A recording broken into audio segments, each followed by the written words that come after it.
Friend, स्वागत है आपका एक बार फिर से आप लोगों के अपने चैनल सोच पर प्रहार में। मैं हूं एडवोकेट सनी शर्मा। और दोस्तों, आज के इस वीडियो में मैं आपके लिए माननीय सुप्रीम कोर्ट का एक बहुत ही इंपॉर्टेंट जजमेंट लेकर के आया हूं। अब दोस्तों, पिछले काफी समय से कुछ ऐसे कमेंट्स मिल रहे हैं कि सर महिलाओं के लिए भी वीडियो बनाइए, महिलाएं इस प्रकार के कमेंट्स कर रही हैं। तो उनको मैं एक बार फिर से बताना चाहूंगा कि ऑलरेडी मेरे चैनल पर एक प्लेलिस्ट मौजूद है जिसमें बहुत सारे महिलाओं के फेवर में वीडियो हैं। Videos in favour of wife के नाम से प्लेलिस्ट है, वहां पर जाकर आप ये सारे वीडियोज देख सकती हैं और लॉ की जानकारी ले सकती हैं कि यदि आपके साथ वास्तव में गलत हो रहा है तो आपको आगे कैसे बढ़ना है। बहुत सारे लोग ऐसे भी हैं जो उल्टे सीधे कमेंट्स कर रहे हैं, यानी कि जिनका कोई अर्थ नहीं बनता, कुछ भी लिख देते हैं। केवल आपको इतना ही कहना चाहूंगा कि कुछ भी लिखने से पहले चीजों को पहले समझ लें और जाकर के एक बार चैनल को एक्सप्लोर कर लें।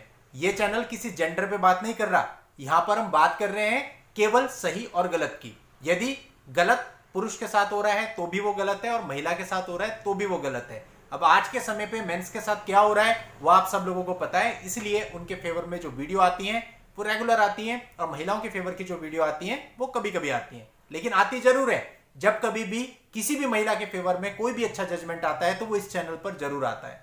ये पहले भी कई बार बता चुका हूं और आप जाकर के देख भी सकते हैं। इससे ज्यादा क्लैरिटी मुझे देने की जरूरत नहीं है। अब मैं बढ़ता हूं आज के टॉपिक पर। आज का दोस्तों जो टॉपिक है वो आप लोगों से बहुत ज्यादा मैच करता है। आप लोगों को हमेशा कहना होता है कि सर फैमिली कोर्ट के जो ऑर्डर्स होते हैं वो महिलाओं के फेवर में होते हैं। कई बार ये बात आपकी सही भी होती है, कई बार गलत भी होती है, क्योंकि बहुत सारे फैक्ट्स होते हैं और वहां पर भी जजेज ही बैठे हैं जो कि हमारी ही तरह व्यक्ति हैं। वो भी अपना माइंड अप्लाई करते हैं, बहुत सारे फैक्टर्स को देखते हैं और उन लीगल फैक्टर्स को भी देखते हैं जिनसे हम अनजान होते हैं, तब वो अपना डिसीजन देते हैं। तो अगर हम उनके डिसीजन को उनके लेवल पे समझना चाहें तो हमें भी उनके लेवल पे पहले जाना होगा। लेकिन एक आम आदमी और एक जुडिशरी का आदमी, उसमें फर्क तो होता ही है। खैर, हम इस मुद्दे में नहीं जाएंगे। मेन हमारा मकसद यह है कि यदि फैमिली कोर्ट ने कोई ऑर्डर ऐसा कर दिया है जो कि आपके अगेंस्ट है और आपको लग रहा है कि फैमिली कोर्ट ने उसमें फैक्ट्स को और जरूरी आवश्यक तथ्यों को ध्यान में नहीं रखा है और बिना तथ्यों को ध्यान में रखे ये ऑर्डर हो गया है जो कि गलत है, तो ऐसे में कई बार आप सोचते हैं कि क्या करें, ऐसा हो गया है। तो ये आज का जो सुप्रीम कोर्ट का जजमेंट है, इसमें सुप्रीम कोर्ट ने फैमिली कोर्ट के द्वारा दिए गए निर्णय को किस प्रकार से देखा, कैसे एंटरटेन किया, वही सब मैं इसमें आपको बताने वाला हूं। बहुत इंपॉर्टेंट वीडियो रहेगा और आप लोगों को इससे हेल्प भी जरूर मिलेगी। वीडियो में आखिरी तक बने रहिएगा, वीडियो को स्किप बिल्कुल मत कीजिएगा। अभी तक चैनल को सब्सक्राइब नहीं किया है तो सब्सक्राइब करके नोटिफिकेशन बेल पर जरूर क्लिक कर लें, क्योंकि इस प्रकार की लीगल वीडियोज इस चैनल पर रोज आप लोगों के लिए आती रहती है।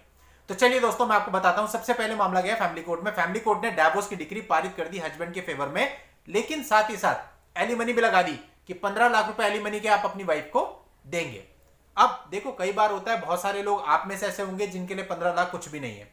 बहुत सारे ऐसे लोग होंगे जो 15 लाख की व्यवस्था किसी तरह करेंगे और बहुत सारे लोग ऐसे होंगे जिन्हें 15 लाख रुपए के लिए अपने जीवन के 15 साल लगाने पड़ते हैं, तब वो इतनी सेविंग्स कर पाते हैं। तो कहने का मतलब, कोई भी फिगर अलग अलग व्यक्ति के लिए अलग अलग महत्व रखती है।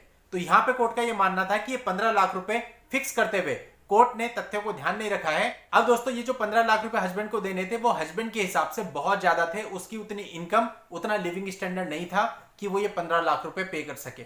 अब ऐसे में उसे लगा कि फैमिली कोर्ट का ऑर्डर उसके अगेंस्ट है, तो वो इस ऑर्डर के खिलाफ हाई कोर्ट में गया। अब जब वो इस ऑर्डर के खिलाफ हाई कोर्ट में गया तो वहां पर भी उसकी अपील खारिज कर दी गई कि नहीं, आपको 15 लाख रुपए तो देने पड़ेंगे।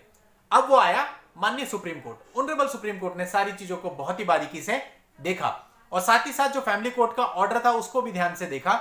उसके अंदर कहीं भी 15 लाख रुपए एलिमनी बांधने की जो रीजंस थे वो नहीं बताए गए थे, यानी डिटेल्ड ऑर्डर आप कह सकते हैं, वो नहीं था। तो सुप्रीम कोर्ट ने कहा कि यदि आप 15 लाख रुपए एलिमनी बांध रहे हैं तो आपको उसके साथ साथ उस केस के फैक्ट्स भी बताने पड़ेंगे। ब्रीफ में आपको बताना पड़ेगा क्या केस था और आपने जो 15 लाख रुपए लगाए हैं उसका रीजन भी देना पड़ेगा कि किस आधार पर आपने वो 15 लाख रुपए फिक्स किए हैं। ऐसा नहीं है कि खाली आप 15 लाख रुपए फिक्स कर देंगे। सुप्रीम कोर्ट ने फैमिली कोर्ट और हाई कोर्ट के ऑर्डर्स को सही नहीं माना, उन्हें सेट असाइड कर दिया और फैमिली कोर्ट को डायरेक्शन दिया कि वो दोबारा से इस पर विचार करे और सही तरीके से एलिमनी दोबारा से फ्रेश तरीके से फिक्स करे। तो दोस्तों, ऐसा किसी के भी साथ हो सकता है कि भाई आपकी कैपेसिटी 10 लाख की और 50 लाख एलिमनी फिक्स कर दी गई, तो आप कहां से देंगे? जाहिर सी बात है, उस समय आपके पास कोई ऑप्शन नहीं होता, केवल यही ऑप्शन होता है कि आप अपने अपर कोर्ट में जाइए और वहां पर अपील कीजिए उसके खिलाफ। तो ऐसा नहीं है कि अपर कोर्ट कुछ नहीं करेंगे, अपर कोर्ट बहुत बारीकी से देखती है और यदि वास्तव में आपके साथ गलत हो रहा है तो उस पर अधिकतर टाइम सही फैसला हो जाता है। अब बहुत सारे लोग ऐसे भी कमेंट कर देते हैं कि सर सुप्रीम कोर्ट जाने के लिए पैसे कहां से लाएं? अब देखिए जी, जब हमारी तबीयत खराब होती है ना, हमारे बॉडी के किसी पार्ट में इंफेक्शन हो जाता है, हम डॉक्टर के पास जाते हैं और वो कहता है ऑपरेशन में 5 लाख लगेंगे, तो देने पड़ते हैं कि नहीं देने पड़ते? क्यों देने पड़ते हैं? अपनी जान बचाने के लिए, क्योंकि हमारे पास कोई दूसरा रास्ता नहीं होता।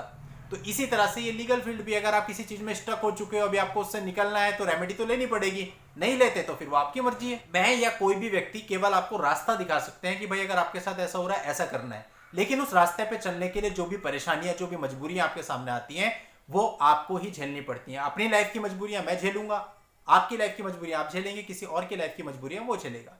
ज्यादा ज्यादा इतना ही हो सकता है कि कोई व्यक्ति आपको हो सकता है कहीं से थोड़ा सपोर्ट कर दे, लेकिन फिर भी फाइनली अपने पथ पर आपको खुद ही बढ़ना पड़ता है। अपनी जो रिस्पॉन्सिबिलिटीज होती हैं वो खुद अपने ही सिर पर उठा के आदमी को चलनी पड़ती है, कोई दूसरा नहीं उठाता है। तो आप लोग ब्रॉड माइंड से चीजों को सोचिए, नैरो माइंडेड होकर इस चैनल को बिल्कुल ना देखें। ये नैरो माइंडेड व्यक्तियों के लिए बिल्कुल भी नहीं है। बहुत सारी महिलाओं के मुझे ऐसे कमेंट आए कि सर आपका चैनल देख के हमें बहुत फायदा मिला। मैंने कहा अरे मैं तो सारा मैक्सिमम मटेरियल मेरा पुरुषों के फेवर में होता है और महिलाएं नीचे आकर के गलत कमेंट्स करके जाती हैं और आप ऐसा कह रही हैं। तो उन महिलाओं ने कहा नहीं सर, आप जो वीडियो बनाते हो उसे देखने पर हमें पता चलता है कि हमारे अगेंस्ट क्या क्या एक्शन हो सकते हैं। तो देखिए, सिर्फ सोचने का नजरिया है। अब कुछ महिलाएं इसे देख रही हैं चैनल को, कह रही हैं सब कुछ बेकार है यहाँ तो, और वो उल्टे सीधे कमेंट्स लिख करके मेरे बारे में, मेरी फैमिली के बारे में लिख के चली जाती हैं। लेकिन बहुत सारी महिलाएं, समझदार महिलाएं ऐसी हैं जो कि जिनके साथ वास्तव में गलत हो रहा है और वो इन वीडियोस को देख के समझ रही हैं कि एक्चुअल में उनके साथ क्या क्या हो सकता है, क्या क्या स्ट्रेटेजी है, क्या क्या कानून है। अभी अपनी अपनी सोच की बात है कि आपकी सोच कितनी डेवलप है। अगर आपकी सोच मैच्योर है, आपको हर चीज अच्छी लगेगी। अगर आपकी सोच मैच्योर नहीं है, तो फिर आपके सामने कुछ भी पेश कर दिया जाए, आपको वो अच्छा कभी नहीं लगने वाला। तो it depends on your thought process. तो दोस्तों, आज की इस वीडियो में बस इतना ही रखता हूं। नेक्स्ट वीडियो में नई लीगल जानकारी के साथ मैं आपसे फिर मिलूंगा। तब तक के लिए goodbye and thank you for watching. Take care.